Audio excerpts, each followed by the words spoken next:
Bonjour, Tansegya. Yakshimash. Hey, Hey, how are ya? It's a smudge for your thoughts. With Kahiasis. And Zosha.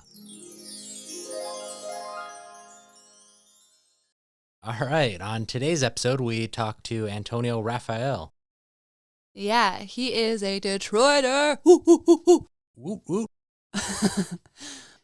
We talked to him about a broad range of topics, and he gave so many resources that even obviously I wrote down to look into on things ranging from economics, ecology, indigenous and Black social issues.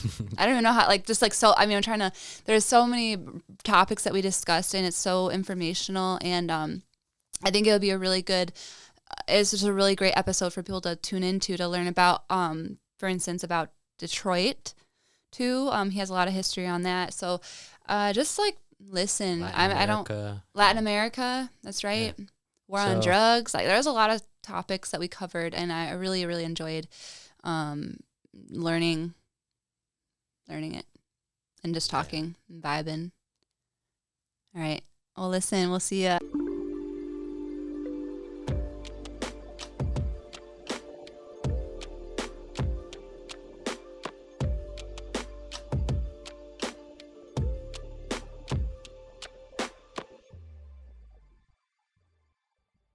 Yeah. Welcome to Smudge for Your Thoughts. We're so happy to have you on. Have a fellow Detroiter. We're not actually in Detroit, but I'm putting on my podcast personality now, if you can't tell. Just kidding.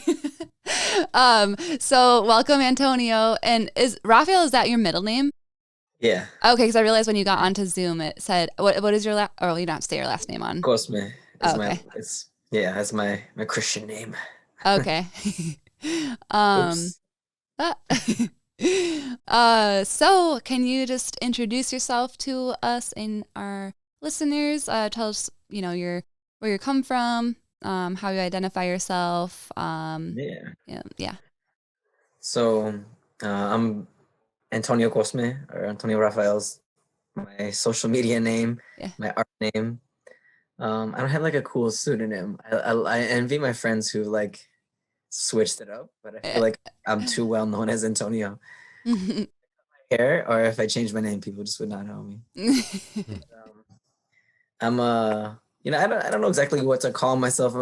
I've spent a lot of years as an organizer. I was into street art for quite a while. I'm really into gardening, beekeeping, a lot of stuff in nature. I love the kayak. I'm in kind of like a naturalist, ecologist, agroecology. I kind of sometimes identify with, but I do a lot of education work too. I work for the National Wildlife Federation, and then I'm an indigenous descended. I don't know, indigenous identity is so interesting. Mm-hmm. My dad is from San Antonio, and a good chunk of his ancestry is from indigenous to South Texas and northern Mexico, Peyotero people. A lot of people in the Native American church, or the Peyote church, utilize our medicines from that area. And then my mother, her family's from Puerto Rico. So there's quite a mixture in her side of the family. Nice. From all over the place. Yeah, kind of like this guy. Yeah. My people are from all over the place too. 'Cause I'm part Mexican, Mayan, Aztec, Chippewa Cree, all over the place. I'm from all over the French, place Irish. too. So but all over the world we come from. That's good. Yeah. Yeah, and I think it's good to, own your various ancestries. There's not an ancestor that I don't want to hide from any of them, even though as I get to know more, some of them aren't so good. Yeah. But some of them have let's say very mixed family lines where they're 2-3 wives or whatever. Wow. They're just in the hills of Puerto Rico, just hoeing. I guess. Really? Sure. What That's the deal so funny. is there, but there's some messy family tree things that. Wow, crazy! That's so. I want to know more about that. Yeah, me too. Okay. What was happening? It sounds like a some kind of like soap opera Yeah, stuff. gotta Thank wash the hoe out of myself, you know. uh, uh, well, thanks for introducing yourself. And do you want to ask? You were going strong. I know, Just but keep on going. I know, but I already asked one question. I'm so awkward. Yeah. I'm with it. Talk. Okay. All right. So you already touched on this a little bit, but what do you do for a living? What are your passions, hobbies? Kind of Yeah, dive into that. Yeah, so I've been involved in so I get a big chunk of my income from working with the National Wildlife Federation, where I run a program called the Detroit Leadership yes. Education Program. It's kind of after school, but it's in COVID era. It's like not after school anymore. Like it was easy when all the kids were in one location and I could just like meet the teacher that I was working with and put them in a car and go somewhere and do something. But it's a lot more challenging when they're all located at home and varying levels of mobility. And a lot of people in Detroit don't have much access to transportation. So there's a lot of challenges to getting kids around. So it's become more of a school-based program sort of ish. Yeah. But I take kids outdoors, connect them with nature. We also have I've developed this like curriculum that kind of walks them through the relationship of the way the land has changed over time, like Michigan, through the process of colonization. So we look at like the primary ecological interruptions that have happened in this area. You know, when Europeans started moving here, even before Europeans started moving here, Anishinaabe people have really done a lot to shape the ecology of Michigan in the pre-colonial period. So we talk a bit about that, and then we talk about you know, climate change being rooted in the sort of like land development changes that have been happening. Then we talk about segregation, racism, inequality. There's it's like a year-long set of workshops and activities that we do related to all these things. So that's what that program is. And I've kind of like made it up. Really? I got hired to do an outdoor after school program and I've just like ran with it and it's been really cool. This is my second year doing it and it's kind of weird in the middle of the pandemic. So that's one job. I also am involved in some cannabis stuff in Detroit, organic production with some friends. And that's fun, good work. You know, cash crop. I'm a farmer, I guess.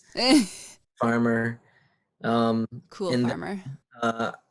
I do like random gigs speaking at sometimes universities and different places about a wide variety of topics. Some of the stuff I talk about the students with, the history of Michigan. Some of it, a lot of it is economic analysis. That's my background is in economics and political science. That's what I got my degree in. So there, I mean, for like 4 or 5 years, that was a majority of my income came from that. And then, yeah, that's most of it.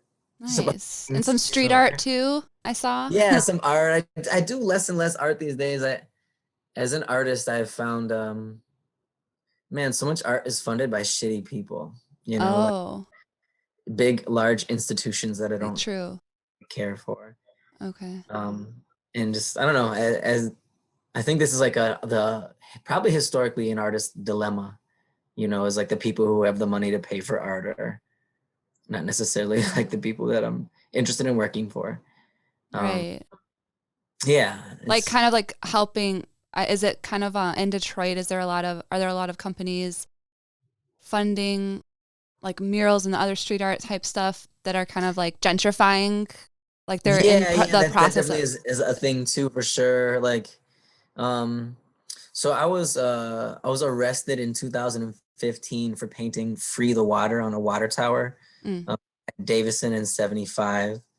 So that's like I'm interested in like critical street art. I was tagging "decolonize" all over buildings for a number of years.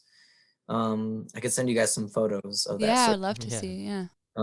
But yeah, I would like climb buildings and like off the side with like a big roller, and just like I tagged a 16-story building with the word NSTRS, like the whole building, which is the Spanish for nosotros. Those Brewster projects, if you want to look them up. They're featured in a movie called Brick Mansions. Nosotros and NSTRS was I tagged that in graffiti. Okay. That's my graffiti name, but I didn't like tag it a ton. Like a lot of graph writers just tag their name in again and again. Mm-hmm. I like to tag the word decolonize, and I like to do a fist. I did a lot of fists all over the city. So like, yeah, like very political, critical artwork. And like, so I like to think of it as like social intervention artwork. Yeah. I tagged Zombie Land on the top of There a we go. building downtown in 2013 or so. And that one got a lot of press too. That was also in a movie. It was in a movie? Yeah, a number of them have been featured in random stuff. There's That's like cool. tax credits in Michigan for a while, and so there's a bunch of stuff being filmed in Detroit. Yeah. Headlines of articles and stuff like that. It's cool. I forgot what movie it was that I saw was being filmed like recently, I thought, or currently maybe. I don't know. But I don't even know what movie it was now. Like I saw it. I don't remember. But that's really cool though. I really like the social and political commentary type of art because it gets people thinking, and like I really loved I don't remember the name of the artist, but the artist that does the I see, or there are black people in the future, like those that did that billboard in near That was Ingrid LaFleur. Zela. She's a friend of mine. Okay. Yeah, she's awesome. She's an Afrofuturist curator, and she did that one and along with an art gallery downtown Detroit. Yeah. Yeah. That's cool. Yeah, she's awesome. Nice. Ingrid LaFleur. Yeah. Okay. Yeah, she ran for mayor as an art campaign. That's funny. Yeah, that's actually really ago. cool. That's iconic. I helped with her platform. That's so cool. That's super cool. I love that. What were you gonna say? Awesome. Well, I was just gonna say, when it comes to people of color being portrayed in the future, I mean, it's really scarce. Yeah. And it takes people of color to portray people of color in the future, not these bigger companies or anything, which is really sad. Yeah, I think indigenous futurism is like a growing genre that I think is super important, because I think a lot of times when we're talking about like where indigenous people are and, you know, how they're being and how they're shown on TV is like Squanto, you know, loincloth on, and, you know, like shooting a bow and arrow. I think obviously, like, even when there's conversations around critical issues like colonization, decolonization, people are like, do you want to go back in time? And it's like, obviously we're not just going to throw out all technology and kick out everything.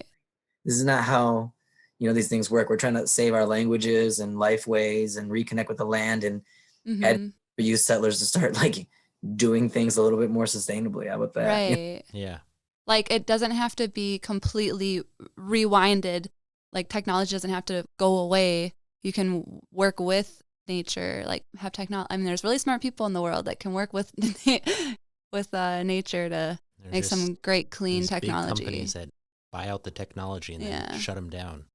So they or they want to own medicines, you know, from like the rainforest or different places, like or own people's DNA that are resistant to certain types of it's fucking sick. Like there was some studies being done on sweetgrass, and it's a sacred, and it's seen as living, has its own spirit and everything in our culture. And some elders have brought up different like points of view, and they're like, when does it? When do you take out the spirit? Whenever you're breaking down those different compounds in there and making medicines from that, like you shouldn't be doing this kind of thing to all these different medicines. You're just gonna corrupt that it's not really gonna heal you after you break it down so much. And it's just gonna continually like over processing. Yeah. So you're losing the whole process behind going out and finding these medicines and asking for them to heal you, and then you help them out, because Giving an offering. make an offering. But in where I'm from, sweetgrass is really special. It's the only place in the country and in Canada that our type of sweetgrass grows, and Mm. a lot of the sweetgrass all over the Canada and the country, it has little buds on it. But in our sweetgrass, it doesn't have the buds, and you have to Mm. pick it to help it grow. So You're helping it. you're Yeah. helping it by whenever it helps you. So that's kind of like the other plants as well. But yeah, when do you lose the spirit behind this? And it's not good sometimes Yeah. to question too Yeah. much, I guess. Um, Or the relationship, it's really Yeah. about Yeah. it is. over time in space with the plant and with the medicine and the larger, broader ecosystem. And I think Mm-hmm. that's what a lot of settlers don't tend to like understand or relate to. I think the idea is that in this society is plants aren't living things. They're not beings. They're not, they're not animate. Mm-hmm. Um, and the orientation is their commodities, Mm-hmm. their items, their for sale. Their intrinsic value is their worth in the marketplace, quote unquote, Yeah. not their Isn't, relationship to the ecology or the people. isn't that true about people too now these Yeah. days? I mean, we're directly Facts. valuable Yeah. as where our value is how much work we can do, basically. Yeah. Sad. For sure. But yeah, no, that's really true though, and I really love what you're doing and getting youth just reintegrated with nature, especially in a place, in metro areas like Detroit that have been so changed and not in a good way, by colonization. Yeah. So And how did you get into teaching these kids in like that? I mean, you said that you were in economics. I mean, that's kind of yeah, how did you like kind way of off in another right. direction. You just went Yeah. right there. Yeah. So I don't know. So it started going way back. Like what got me thinking these ways was just like I grew up in Metro Detroit, and it's an extremely racially and class segregated area. I have like maps that show this, but if you looked at like a map, the average income of the city is like less than $30,000 a year. And Mm-hmm. in my particular zip code, it's less than $20,000 a year. So it's a pretty impoverished city. It's also racially segregated, and those maps they overlap heavily. Mm. So I grew up in the 90s, and there were a number of like educational policy changes that resulted in the kind of the decline of public schools, and that every kid is worth so much money. Suburban schools allow kids of color, like kids from the city, to come to their schools. That's ours. Yeah, Dakota did that. Yep. And then the other policy was lifting the charter cap. So that allows for-profit schools to enter the market. And when that happened, there was no incentive for private Catholic schools and parochial communities, like kids who lived in the city who they wanted their kids to get a better education, they'd send them to Catholic school. But if you could send your kids to the suburbs for free, why spend extra X, Y, and Z thousands of dollars to do that? So that really undermined the Catholic schools. So I went to like a school in my neighborhood. It closed. I went to another school. I was the last school graduating from there, and it closed. And then I went to a high school, an all guys private Catholic high school, and that started in Redford, and it moved to Novi, kind of chasing that suburban wealthy white money. And every time I got further from my neighborhood, there were a difference in race and class, and the differences became more and more stark. And noticing the differences between communities was a big thing for me. There's like a cognitive dissonance. It's like, why is it that my community doesn't deserve, X, Y, and Z parks and schools and nice things, big homes, beautiful communities, neighborhoods, that sort of thing. So moving into college, I get more free opportunity to study on your own. None of those questions of how that came to be were answered for me. Even in college, I had to That's find crazy. my own books and research and ask, my own questions to find the answers. There's one book in particular, if people are very curious and interested to know how Detroit came to be the segregated place it is Origins of the Urban Crisis. Okay. Yeah, highly recommend this book, Origins of the Urban Crisis. It really analyzes how housing segregation and all those things came to be in Detroit, and so that was really profound for me. And then my parents lost their home in 2009 from a mortgage that originated with Rock Financial, aka Quicken Loans. And the Rock show place was right up the street from my high school before they moved from Novi to Detroit. So that was another big awakening moment for me, where I decided to study economics and political science. And I honestly think if you study political science without studying economics, you're just looking at polling data. I mean, it's just not, politics is about the way resources are divided up and spent. And if you don't understand the broader economic system in which that happens, in the economic theories that kind of apply to the way that we spend money as a society, then you're going to be at a weaker position in thinking about the way society should spend money, which is what politics is about. So I studied economics, and then I went to Latin America, and I began to understand the historic relationship the United States has had with Latin America. I went to El Salvador, where the United States funded counterinsurgency, essentially terrorism. They funded paramilitary groups that would overthrow democratically elected governments. And we've done this all over Latin America, starting in the 40s and 50s. The term banana republic comes from this exact sort of relationship. So there's a really good book about this whole area called Empire's Workshop by Greg Grandin. That's a really, really good book. I'll write that one down. Good one. There's another one named Open Veins of Latin America by Eduardo Galeano. Very, very good book. The journalist who works with Amy Goodman on Democracy Now!, I think his name's Juan Martinez or Juan something. Juan Gonzalez. Oh, okay. He wrote a book called it's not Empire's Workshop, but he wrote a good book on immigration and this history. So there's a lot of different takes on it. Yeah. But essentially, I went down to Latin America and El Salvador in particular, in Guatemala, and I took a class with this guy who studied with the Zapatistas. And if you guys are familiar with the Zapatistas, they're like an indigenous revolutionary group in southern Mexico. Oh, okay. I didn't know that. I just recognize the word in Spanish, I guess. Yeah. But. So in southern Mexico, in the state of Chiapas, and when 1994 came around and NAFTA rolled out, they actually started an armed revolution against the Mexican government, and they took over San Cristobal de las Casas, which is the city, which is the capital of Chiapas. Okay.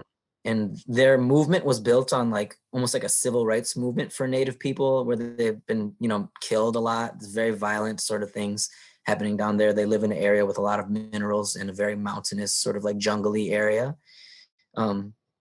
So I had an opportunity to, after I graduated, to go down there and spend some time with them. And just getting to learn about empire from, in Mexico, or, some of my ancestry is from Mexico. So it was fascinating and profound to learn about that. And I came back to the United States and I got a job working, it was a democracy fellowship where we were trying to get out the vote. And that was happening the same time Detroit lost its democracy in 2012. Literally in between 2012 and 14, 50% of Michigan's Black population had their governments taken over by emergency managers, who are basically accountants who make sure that the debts of these small, impoverished, segregated communities are forced to be paid to the financial institutions. So it's all very well connected, Ooh. the sort of Yeah. like 2008 financial crisis caused by predatory lending, the way that impacted small segregated cities, Black cities, where there's been like, 50 to 60 years of capital flight, and the way those cities were then taken over through this emergency management process. So I was working for a nonprofit that was like trying to say, get out the vote in a time where there was no democracy. Like, right. Very It was like disillusioned by the weird. process. Right. And that's when I started tagging decolonize all over things and started Okay. trying to build relationships with Native communities, trying to like rediscover my own indigenous ancestry. Right. And I've been on that journey for about like 8 years now. Okay. It's also involved getting to know intimately land and soil and water and exploring nature. And nature was a very healing thing for me because I was very angry for a long time against white people, against the US government, against colonization, against, economic philosophers from the 19th Right. century. A lot of things are pissing me Yeah. off. So yeah, I was, a lot of my activism and organizing was very rooted in anger for a long time. And it wasn't until I, started spending a lot of time in nature and foraging for mushrooms and medicines and getting to build with Anishinaabe communities that I came to like calm myself, feel better about the world, ingratiate myself in communities that were, more loving, and there were different ideas around, the world and different life ways and life views that were healing for me. And yeah, and that's really the answer of how I came to like begin developing these ideas. I've really just wanted to it's just a question of how things came to be this way. I've always been a curious kid. Yeah. And like I think that's one of the things that society does is snuff out young people's innate curiosity. Stop asking so many questions. Yeah. Yeah. Till we're all born just like woof. Like right. why? Don't question the system. Just like move through it, do the assignments, get your degree, punch numbers. Yeah. That's really, I see now how, you really explained well, like how you got interested in ecology and everything. Like I can see that now completely. And so what you said you work with Anishinaabe communities. I'm just curious, like what communities, like in like Metro Detroit, or so throughout the Great Lakes, curious. actually. Okay. I've been adopted by this family named the Martin family. Okay. They're in Gun Lake, which is a tribe between Kalamazoo and Grand Rapids. Okay. So I was doing an art project in this community called Delray. Delray is the coast of Southwest Detroit. It's like the industrial heart of Detroit. Okay. Right now, bridge being built over there to connect with Canada. And there were like 19 burial mounds in that area historically. It's where the Rouge River meets the Detroit Strait. And it was a very, very beautiful place. There's natural so I was like, one of the first things I did when I left that Democracy Fellowship was join this Community Benefits Coalition, because I grew up 3 miles north of this Delray community. And I was like at the end of my block. So I live in small homes, a lot like Hamtramck, where it's like, individual homes. And at the end of my block, like there's a view over the freeway and there's like some trees that you could see on either side. And there's like a flame right in the middle. And I just always grew up looking at that flame. And then me and my brother, we'd like go smoke weed and drive around those areas, the industrial areas at nighttime. Just to like, I always thought it was really beautiful. And it's just like very environmentally polluted now, and I wanted to know the history of that area. And there still is a burial mound there in a fort that was like one of the earlier British. It was like in trying to discover the history of that area that I connected with the Martin family, because I wanted to like ask them, ask Anishinaabe people before I created an art project about the history of that land, because it touches on their stories, and I didn't feel it was appropriate for me to tell their stories without building deeper relationships. Right. So I never painted that mural because I didn't think it was, my story to tell. But I did, connect with this family, and they just kind of followed the work that I was doing in Detroit for a number of years. And yeah, they just kind of like invited me out to their stuff, and I just became close with them. And they have another kind of son they've adopted, this guy Kevin, and I work with a lot with them on projects. We'll be in Sault Ste. Marie in 2 weeks from now, working on baskets. We've done like birch bark canoe building, Cool. birch basket building, log house, like long houses, like elm bark lodges, like Nice. elm bark baskets, stitching, all sorts of interesting, like sort of like technologies, Yeah. even Where's Sault Ste. Marie again? Is that? it's straight north of the bridge where the Upper Peninsula connects with Canada. So like Okay. that, and it's like that. So Yeah. like here, Okay. like touches Canada up I there. was thinking it was in the Upper Peninsula, but I didn't want to say it and be wrong. Yeah. And Okay. I'll be in Lac du Flambeau next week hunting with a buddy up there. This guy, you should follow him on Instagram. He's amazing. You should connect with him. Greg Johnson. Greg Johnson. Okay. Biskakane, Biskane. Biskakane, Greg Johnson. He's a Ojibwe hunter and fisherman from Lac du Flambeau Reservation in the UP. Cool. And there's a lot of urban Native folks in Detroit, and I just after we like the Democracy Fellowship stuff happened, and then I helped co-found this indigenous and Chicano hip hop and art collective called the Rise Up. We were active from like 2012 till about 2018 or 19. The last thing we did together was end Columbus Day in the city. Awesome. That's cool.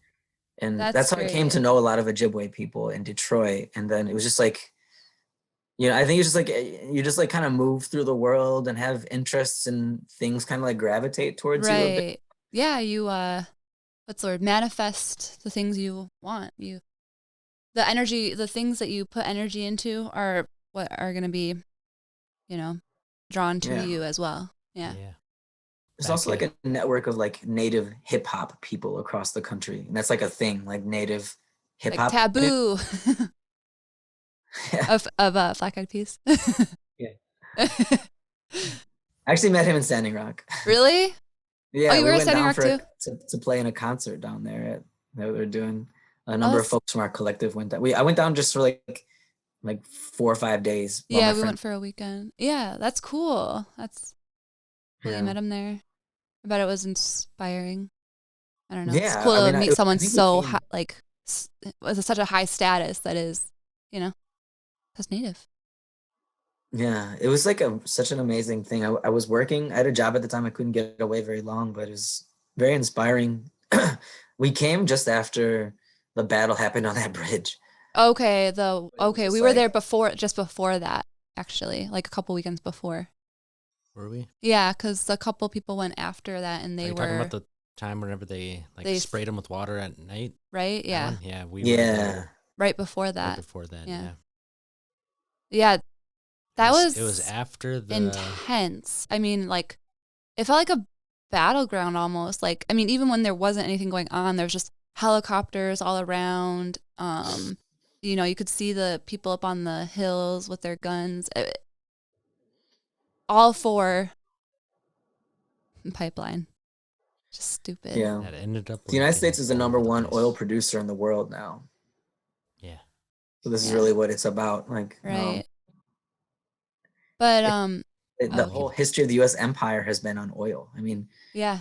World War II ended in part because they didn't have enough oil, and the scramble to divide up the Middle East is also the chaos that's happening there is a reflection of that partition of the Middle East into the countries that exist now and how they're kind of falling apart because of their fake border. That was like the Ottoman Empire before World War II and World War I. So the U.S. is like the empire of oil, of the oil era. Mm-hmm. So by opposing all empires fall. I can't wait till we fall. Just kidding. I think we're in it now. Yeah, I think so. We hope for a just transition, but Yeah. empires tend to get messy on their way down. So right. We're ready to move back to Rocky Boy if anything like violence starts happening. I'm just kidding. But seriously. Yeah. Let's go hide out in the mountains. Yeah. I'm down. Yeah. You can come with us. Everyone's be coming for the Great Lakes. That's true. It's a hot spot. That's where all some of the fresh water is from, but it's not really that fresh anymore. Yeah. That's really World War water. Yeah. Mm-hmm. It's gonna be the new oil. It really is, yeah. I hope not. I'd rather not think like about that happening. The water wars are happening right now because of my people all over that's tribes true. all over the country are fighting for water That's rights. true. That's true. I guess it is happening. Yeah, it's slowly. We recently got our water rights in '99, so right. I don't know. I have so many questions, and now. Yeah, the flow. There's that was another big thing for me was the water shutoffs. I said I painted that water for free the water in that water tower. The struggle against emergency management sort of ended. That was a very quick process, the taking over of Detroit and the forcing the city through this bankruptcy process where we had to pay the banks. That was very quick. And one of the things the emergency manager did was begin shutting off Detroiters' water in earnest because they were looking to privatize or sell our water department. And we were opposing the water shutoffs. We literally interfered to stop them from shutting off this pregnant woman's water on my block in 2014. And that was a big part of my work for a long time in Detroit was opposing that system of water shutoffs. And we've been advocating for that policy, and it didn't happen until Corona. They made it so that they can't shut off people's water now. But years and years and years we were advocating for that. There's a really great organization that people are interested in the water struggle in Detroit called We the People of Detroit, led by this awesome woman named Monica Lewis Patrick. Okay. They've partnered with researchers from various universities to write reports about the way you could overlay school closures, house foreclosures, and water shutoffs and see the way that particular communities in Detroit are being wiped out and devastated through these various policies. Yeah. Shelter, water. Yeah, definitely. Wait, what was that one called? We the People of Detroit. Okay. The woman is named Monica Lewis Patrick. She's amazing. You're just giving us all kinds of things I know. to look up and because I when I was growing up, I was a little bit integrated into Detroit because we were coming down here for my brother was getting art lessons from Vito Valdez. Yeah, I know Vito. Yeah, you know him? Okay. Of course, yeah. Right, yeah. So we love him.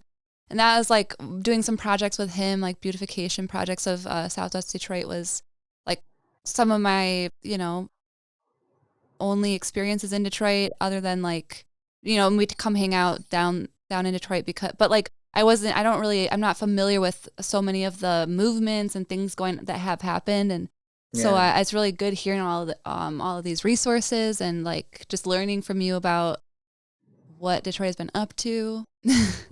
Since I've been. I'm not from Detroit, so I'm glad to know all this. I have the white perspective. I'll dive into it more. Yeah, and I have the white perspective of Detroit of honestly, I it's really cool to go down to Detroit and but before that it was don't go down there, it's dangerous. And then before that, we're leaving because Coleman A. Young. It's kind of right. Yeah, and now people are oh, Detroit's cool now because all these cool little shops and stuff. It's kind of so Detroit, there's a common narrative among European American white folks from around the suburbs that Detroit's decline happened because Mayor Coleman A. Young came in the mid 70s And he, had all these policies that were anti-white and drove him to the suburbs. But that's really not accurate at all. Detroit's economic decline began in the 1950s when a lot of the auto industry began to like relocate to the nearby suburbs to chase better tax incentives. So there was like 200,000 jobs that left the city in the 1950s. And then the 1960s came along. There was obviously a lot of like social movement that was happening. And one of the things that hastened white people leaving the city more than anything else was a Supreme Court case that mandated busing. And when the mandated busing happened, it was a Supreme Court case about Detroit. And Thurgood Marshall was one of the Supreme Court justices, and he actually wrote a dissenting opinion against mandatory busing. And there's this idea that like school was like, so prior to this, there was Brown v. Board of Education that said it's okay for Black and brown kids to get, have different schools, so long as they're separate and equal. And then over time, they kept saying like, okay, this is not equal, this is not equal, this is not equal. Another Supreme Court case came that was based in Michigan. I can't think of the name of it. But that's the one that mandated busing because still separate and unequal. Okay. And Thurgood Marshall, when he was writing his dissenting opinion, said basically that this is going to form massive segregation, and that the communities that receive the busing are going to do flight and run further into the suburbs. And he called it 100%. And that's exactly what happened, to the point today where Detroit's probably the most segregated metropolitan area in the country, top three at least. Yeah. And to this day, when people of color move into a white community, beyond like 15%, they begin to remove their kids from those school districts. I think your case in Ferndale is exemplary of this. They actually formed an entirely new school for the Detroiters who are coming into Ferndale. It's called American or whatever. It's like a lower level high school. It doesn't have as many and stuff like that. And there's like another. I think they were talking about that in the Black Lives Matter march. That's like, for the Ferndale cops are really racist, and like they prey on the, what is it, that junction at 9 Mile and Woodward, or not what mine 8 Mile. 8 Mile, 8 Mile, and it's it's a lot like Ferguson. I mean, there's some of these suburban communities live off of us. They sit on the border and wait for people to drive through who don't have car insurance, who have broken taillights, who have shitty cars. Just anything. It's just mandatory in Michigan, so it's really, really unaffordable. For a lot of people. Like sometimes your insurance annually is worth more than the value of your car. It's absurd. It's ridiculous. Yeah. Whenever we moved it's here, so hard to find a good rate. Like you really have to, when we moved here from Montana, our insurance rates like jumped double what I was paying over there. And we had USAA, and they don't offer, this is one of 2 states in the country that don't offer USAA unless you're an actual in the military. You can't just be like a relative. You have to be the actual military. And it's the highest in the country. It's rated the highest insurance rates in the country. So that's, and it's mandatory, and get criminalized. It's previously to the. You have to have what is that? What is life? Like there's something about life insurance that has to be within the. It was like really mind-boggling to me that you had to have a specific thing into Michigan that you have to have that I never heard of. Life insurance? Wait, what? It has to do with your insurance. It's an insurance within your insurance. There's something that you have to add on. Oh. That's like an extra $100,000 like life insurance. I mean, these people are like policy. Something like that. A total racket. I mean, a total like crime. It's horrifying. Just criminalizing people in poverty, basically, like further putting them into poverty and generational poverty. Yeah, very much so. Right. We got Governor Gretchen Whitmer actually decriminalized that pretty recently, and that's like a big deal. That's good. Really big deal. Yeah. A lot of people don't like Whitmer. I've heard a lot of conflicting things, but I think she's done some pretty good stuff. I mean, they hate her because she's shutting down things because of COVID. I mean, like it's I can't get my hair cut. And they try to kidnap her and stuff. Yeah, another massive instance of systemic racism and inequality is like people like it's people of color, Native people, Latino people, Black people who are 75% of the people who are dying from this disease. I mean, obviously we're not 75% of the country, and that's reflective of uh, food deserts in poor Black and brown communities, general like stress level of being a Mm-hmm. person of color living in this society. Historical traumas. Yeah, so many like diseases of Layers. care and Yeah. pain. Yeah, I mean, it's nuts how many people are just. Yeah, it's crazy. you're This born is with this inequality of uh, how you live. You're gonna live a shorter life just because you're brown, and yeah. uh, nothing to do with what. Even if you're like, you have the same amount of things in life. You're born with a A rich disadvantage, family, right? Yeah. but just because you're brown and you have this historical trauma, you are gonna live a shorter life. And you're still treated different even if Yeah. you're have all the Yeah. money. Yeah. But there's a big chunk of the country that say, I don't see color. I know. It's made up. Racism ended Can we just all get along? slavery was 176 years ago. Get Can't- over it. Yeah. Like your great it's like- grandma was going to a boarding school, but get over it. Yeah, your I've been told uncle's get over it so many times. Growing up and He made an awesome art piece about basically with get over it.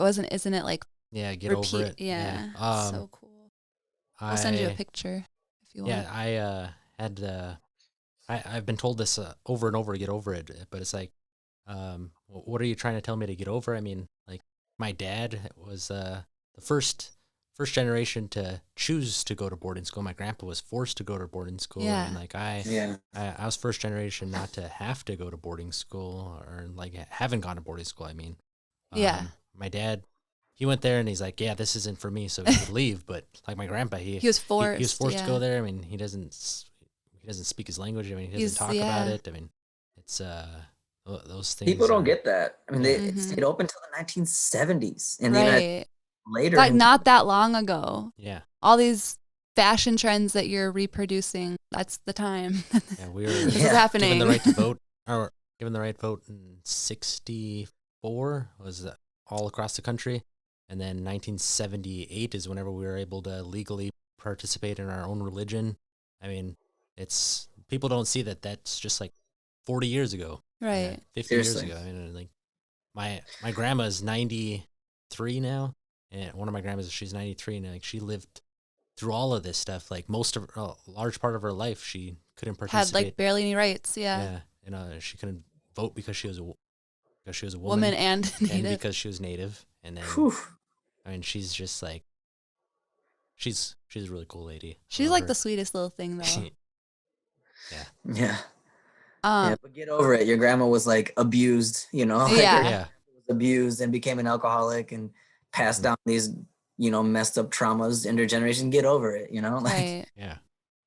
And it's like, but then you tell people to get over 9/11. Not that I think, 9/11 was a huge tragedy. Obviously, yeah.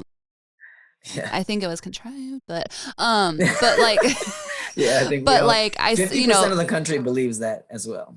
yeah. And, but like, tell people to get over 9/11. The same people are saying, get over, your historical traumas and Are stuff. saying never forget. Right. So Yeah. it's like, okay, pick one. Like, you just don't want to hear my problems well, not mine, but, yeah, basically. What is I mean, it? Jet Canada fuel did Truth doesn't- and Reconciliation, and like, what is that doing? Nothing. Nothing. Canada's terrible. But Canada's so awesome because Justin Trudeau has a really great ass. Justin Trudeau is a terrible person too.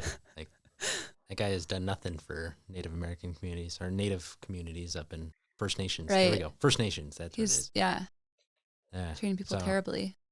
Yeah, I mean we're kind of going off of different. No, things. but this is a good conversation. It's good for really people good. to hear, especially like all of these like different perspectives you're giving on Detroit, like the history that you're giving and like these resources are really awesome because a lot of people have a bad perspective of Detroit. Like when I was living in Montana and I tell people like, yeah, I'm from Michigan. Like I'm basically from Detroit. I mean, I wouldn't say Macomb because no one knows what that is, but they're like, Yeah. oh, like how is that? It's like, people just have a really bad view or they only know it as, the movie 8 Mile Like, did you live on 8 Mile? And like, I don't know. It's just, so it's good for people to hear why it's the way it is, and that it's, Totally. you know, there's a history to it. It didn't just happen. It's not because like whatever, like people of color did it to themselves or whatever, chased out white people or whatever, like, you know. Even that period in which Detroit got its reputation, which is like the 80s and 90s, so much of that is inextricably linked to crack cocaine, which is linked to the Iran-Contra scandal, which is like... What? That Yes, Iran? right? Iran-Contra? You heard of this? No. Basically, like, there's a movie about it. We're just showing you how uneducated we are right now. Yeah, it was... Talking to you is like reading a book. There's this group in Nicaragua called the Sandinistas. Okay. And a revolutionary group named after this guy named Sandino, who was like one of the first decolonial fighters in Nicaraguan history. And basically the CIA had lost money to fight in that war because Congress was kind of trying to rein them in. So they had worked out a deal where they would sell a bomb to like the Iranians through the Israelis in exchange for these things. And like basically what it amounted to is the CIA was helping move cocaine from Nicaragua to the United States and getting people hooked on it, basically. And dealing it into Black and brown communities. Okay. They created crack. I mean, essentially. I heard of that, but I didn't know what it was called. And okay, yeah. It was no, a big like I definitely in the, right 80s. Getting just further, you know, sending. There's that, and then there's right. the war on drugs more broadly, and like the kind of like role of mass incarceration that's like born on the back of this, you know, social disease and the criminalizing of a health problem. You know, like addiction is a health issue. Mm-hmm. It's a medical issue. Mm-hmm. And when it's Black and brown folks being addicted intentionally by the government, it's being treated as a criminal issue. And this is also happens at the time where suburbs are really, really expanding. So you build prisons in suburban communities. I mean, all of Jackson, Michigan is an economy of a suburban community built on a prison. So you take Black and brown bodies from urban communities, and creating we're an economy out of the it. process of NAFTA, where globalization is happening and there are no jobs. So you have this like surplus Black labor population, and you channel them into prison as opposed to like creating jobs or, you know, revitalizing their economies in urban areas. But suburban growth in and of itself was a super racist sort of thing. So take away all of the systems and then individually blame it on Black people is kind of like the ideology of the United States. Let's ignore the broader context. Let's ignore the history. Let's ignore the system that a lot of people are profiting from on the backs of Black and brown people. And yeah, let's just say it's blame their it fault. on. Yeah. Yep. 3 strike rules. And that is the. But anyways, all right. Well, we'll kind of. No, like this is a great conversation though. I love how it just kind of took a turn. It's really nice sometimes just to go off and just talk about all these topics, free range, you know, because. So, I've been enjoying it. I'm a big dork. You are, like I said, you're like talking to you is like reading a book. I realize whenever I talk to people who are so well versed on history and like the way everything works. I'm just kidding. I just like it's more apparent that I need to read more now that I'm out of college and I am not forced to read. A good documentary I highly recommend people read about the prison or watch about the prison industrial complex is 13. Oh, so the 13th Amendment really movie. By Ava DuVernay. She's amazing. Good book on this topic, also very short, accessible, is Are Prisons Obsolete by Angela Davis. Are Prisons Obsolete? Yeah, and I think another one I recommend is by Ta-Nehisi Coates, The Case for Reparations. That's a really good book too. Yeah. This is giving our viewers so many, all of our many viewers, but it's giving people good resources to look into. Yeah. Hey, Dad, if you're watching, look up all that stuff. That'll be good. Yeah, reparations is real. I think it's an interesting.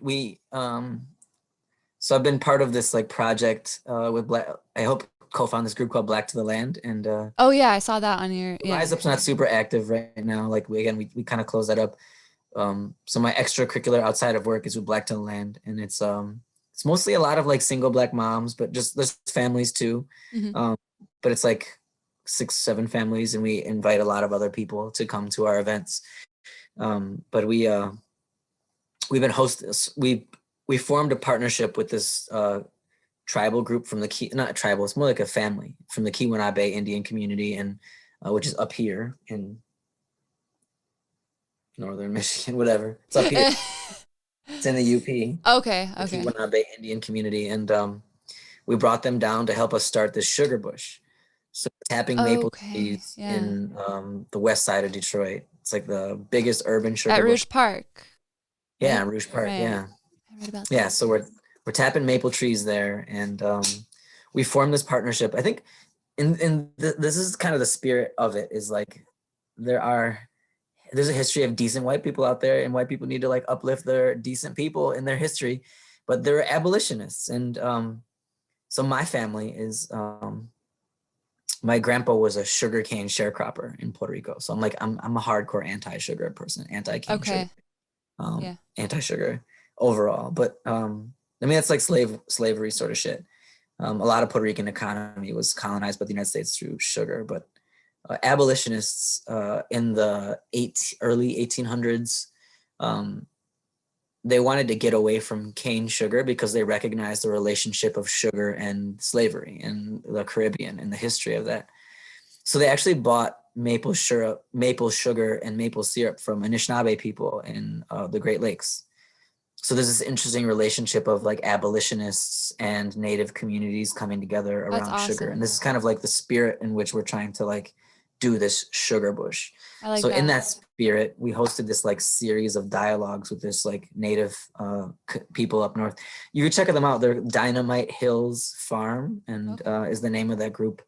And they're in the Keweenaw Indian community. Jerry Jandro and KT Amo are their names. They're settler names. But they're really fantastic people. The series was a conversation around what is like this idea of decolonization and reparations look like? I think sometimes these concepts are like kind of brought in competition with one another, kind of like on some like crabs in a bucket sort of shit. And I think even online, there's like some, beef between African-centered communities and Native communities in certain spaces online. But we really wanted to just like dive into, like, what does this look like? How do these things exist? Like this idea of like Black nationalism and indigenous sovereignty, how is it they could coexist? Right.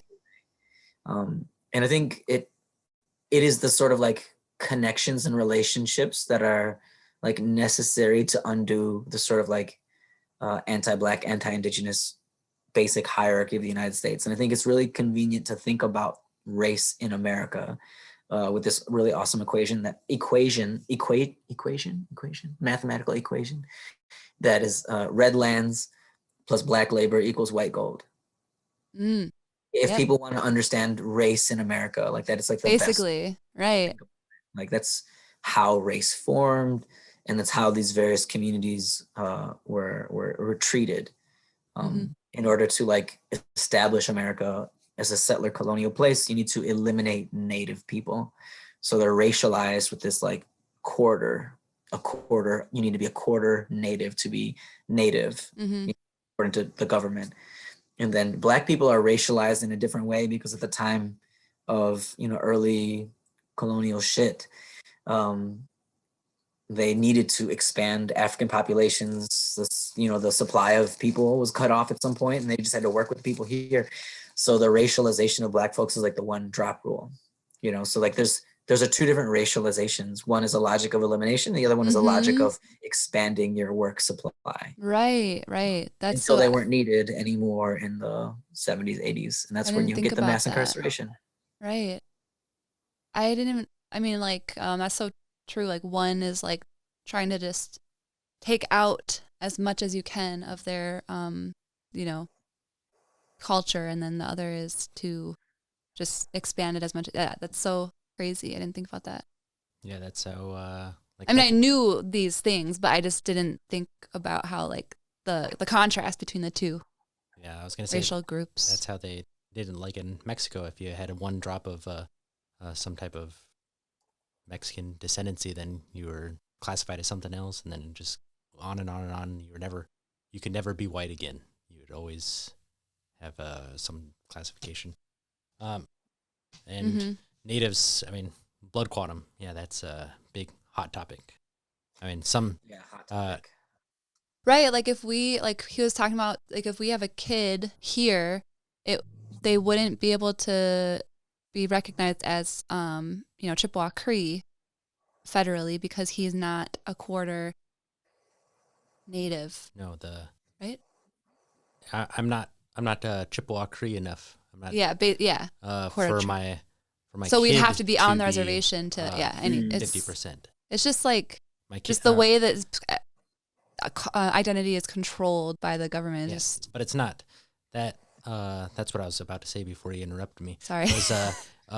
Blood quantum only has to deal with. So the U.S. government gave that right to tribes. So tribes are the ones that are doing this nowadays. It has nothing to do with the federal government. That's not in the federal government's hands anymore.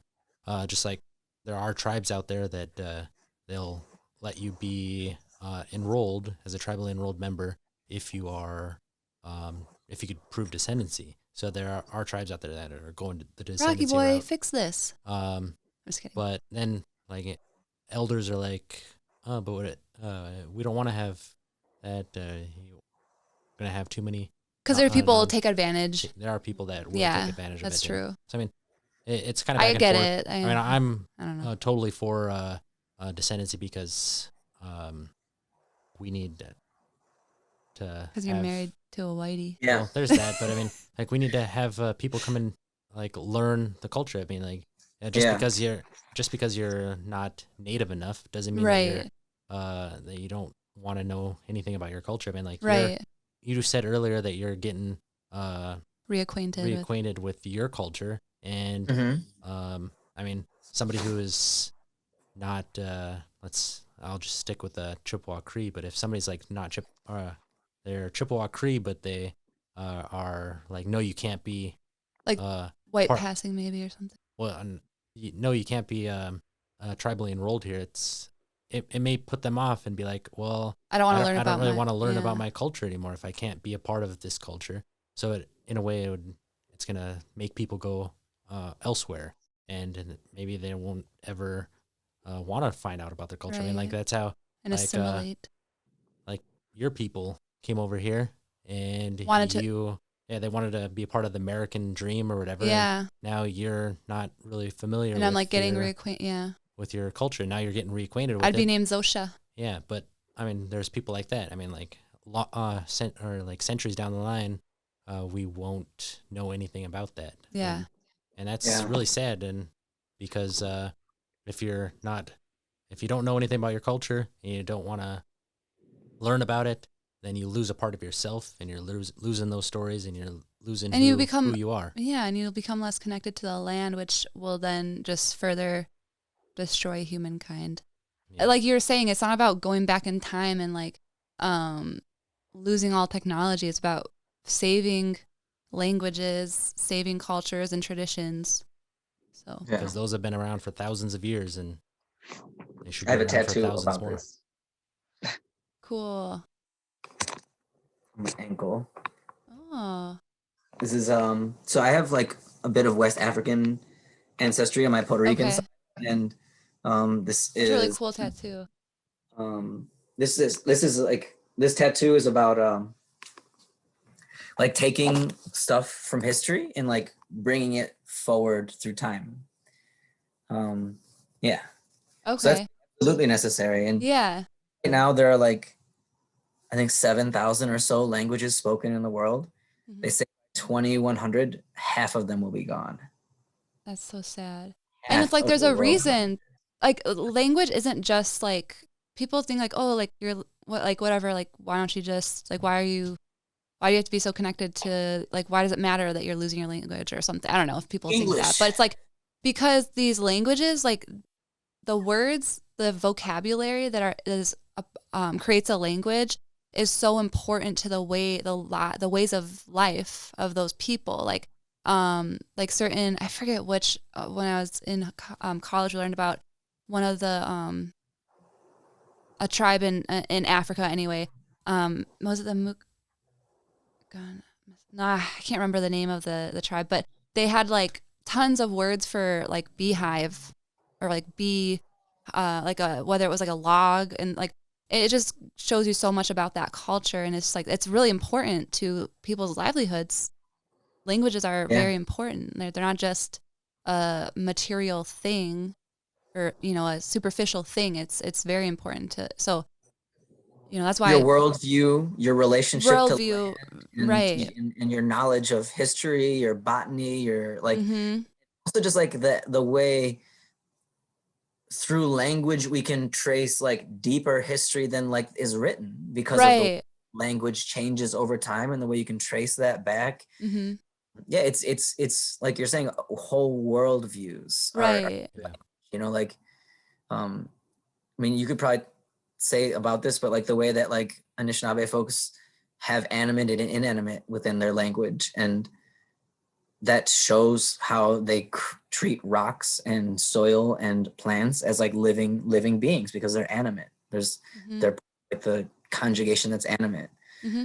And there's so much like knowledge and understanding and ideas in language, and when those are gone, it's like like they say when an elder dies, like that you lose a library. I mean, it's a lot like languages are libraries of culture. Right. And then if you lose those, that library of knowledge, those resources, then, like, because history is so important so that we don't repeat past mistakes, or we know where we come from, it's very important. So like when you're losing that knowledge, and then you are doomed to make the same mistake. I mean, we don't know, we know so little about, ancient history, histories, as languages have been lost, and I'm sure we're making the same mistakes that we've made back in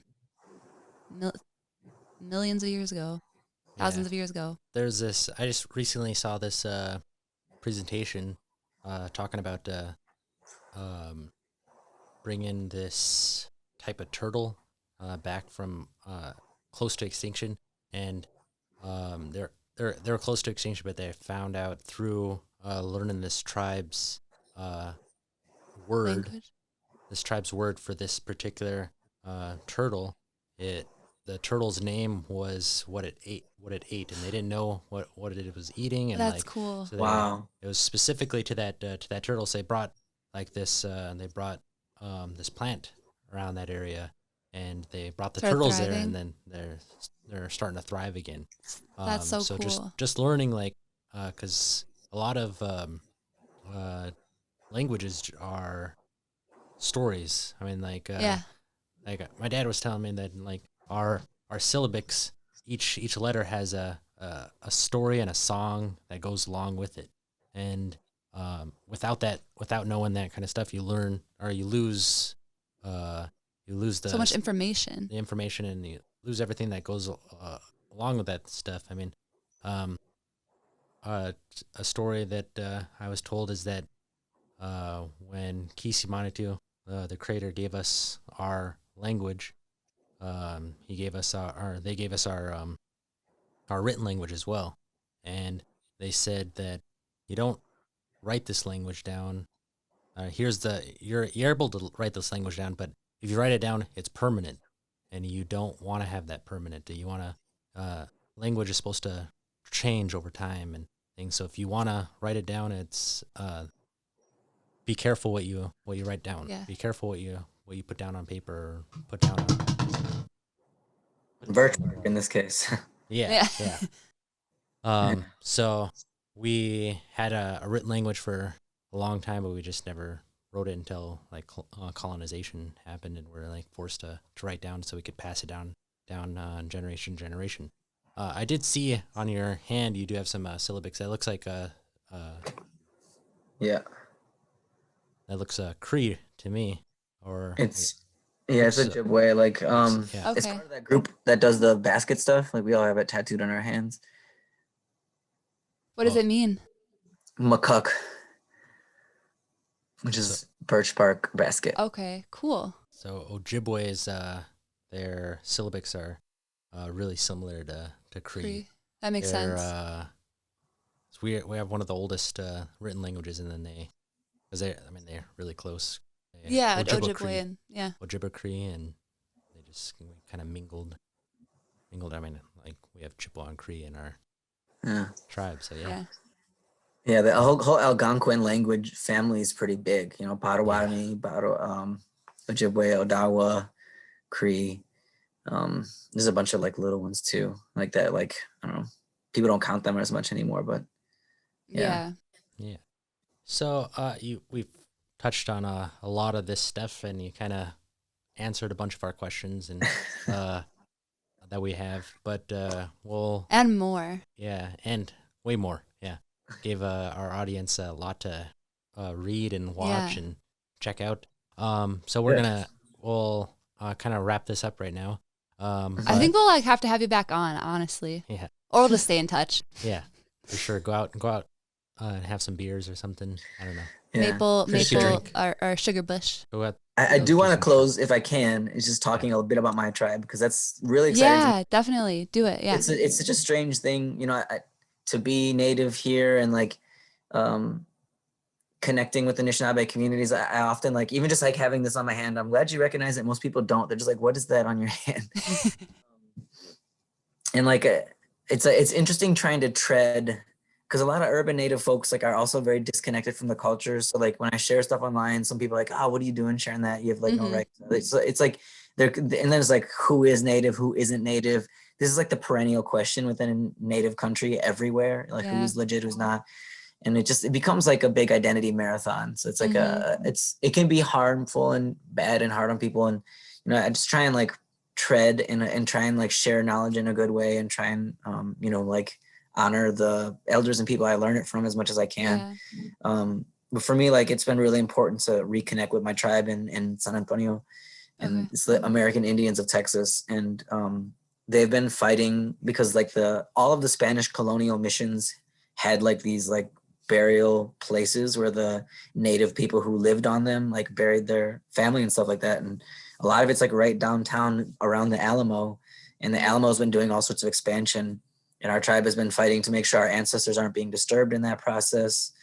It was like I had the opportunity to go down there and meet them and do some genealogy with Ruben Martinez, who's like the head of the American Indians of Texas, which is like a nonprofit. They're not like a federally recognized tribe. What is the American Indian what? So American Indians of Texas and the Spanish Colonial Missions, AITSCM. Okay. So that's a nonprofit. And they've been doing a lot of really good work, doing some cool language revitalization. I've been like learning songs, and I got to go down and sit up with them for the first time. And that was really an amazing experience. And it was just really powerful. And I'm very proud of the work they're doing, because a lot of folks talked about our tribe and our people, Coahuiltecan people, as extinct. You find a lot of like contemporary scholars that would say that they're extinct. And so like we think of our work as like fighting extinction, as, you know, remembering, as bringing forward as much as we can, you know, like we don't nearly have as much as Anishinaabe folks in terms of like our language and songs.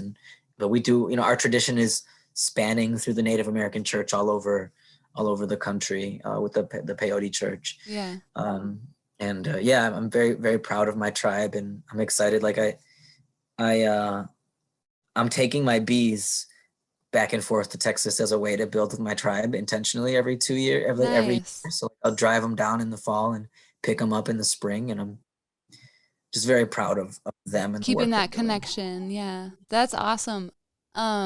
We interviewed a couple of girls who started a brand called Indigenous Beauty. We released it a couple of weeks ago, but they're Coahuiltecan too, and that'd be cool because they're reintegrating, learning about their, you know, getting back to their roots and learning about their tribe as well. So maybe we'll have to like introduce you guys, because that'd be dope. Yeah, they're really cool. They're really, really down to earth, and they live down there in Texas. What city? I think they said Dallas, right? Okay.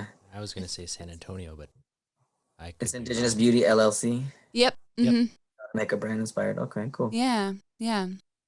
They're really Dope. cool. They're nice. Yeah. So that's really cool. I'm glad you shared that. That was one of our questions. Is We're just That's why I was saying we should bring you back on to like talk more. But I'm glad you brought that up. And then what we do ask at the end is just every episode or every interview is like, just what last words do you want to leave our audience with? Oh gosh, I've said so many, and sorry for talking over you guys at various times. I have so much to say always. No, it's great. Um, This is such a good conversation. Yeah, like We'll definitely have to stay in touch, like I said, because like we're actually near you. One of our interviews that we're actually like able to be. Come to the Sugar Bush. There's no reason Yeah, you should come over and I would love to. We just ran out of our maple syrup from Bad River, so we'll need we need more. So yeah. My sister and her partner came up here a couple months ago now. Came over. Yeah, came over here from Montana. Came up, whatever. But we went up and over up through the UP to Bad River to Wisconsin. Wisconsin, Bad River, Ojibwe over there, and we got some bomb maple syrup. Yeah. Oh my God, it's so good. It's like smoky. Oh, it's so good. Yeah. I dream about it. So yeah, we'll definitely have to do that. Ours is super smoky too because we do it. We boil it right there in the park. Okay, awesome. Yeah, over wood, so it's very smoky for sure. Okay, cool. Yeah, I've never done that. That sounds fun. Yeah, we'll definitely have to. Yeah. Come join our Sugar Bush for sure. I'd love to. But last words. I think like. So it's like one word for the white folks. Just a lot of like, I hate to use the word language when privilege, people are sensitive around it, but there's a lot of privilege when you have so much paperwork, so much stories, so much history, like it's documented. Like there's no reason that like how is it that your ancestors and you yourself are harmed by assuming the identity of whiteness? Like what damage does that do to yourself and the world and your ancestors? That's a question I would leave with them. And then for more broadly, how can we, the question would be, how can we usher in a just transition as this empire is in decline?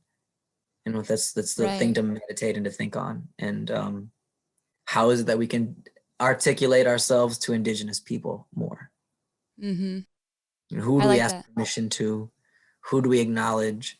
Who do we like when we come into a new territory? Who are we talking to? You know, like what state are we in?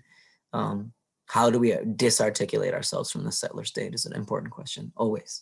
Right. I like that. That's something I've been, well, I don't want to get into myself, but no, those are great words to end on. I also want to end on that. We're going to end on that, and I'm not going to complicate it more. Maybe we'll have to ask people on our Facebook or something like, what do you think about this question? Because I love this, like you bring up you are starting a conversation. So that's great. Well, thank you for such a great, great conversation. Yeah, thanks. And we'll see you later. We'll talk to you later. Cool. Look forward to seeing you in the Sugar Bush. Yeah. Well, thanks for listening and tuning in. If you want to know more about us and want to catch up on our episodes, like find out where to watch, come stalk us. Yeah. Find out our YouTube, Facebook, our address. Yeah.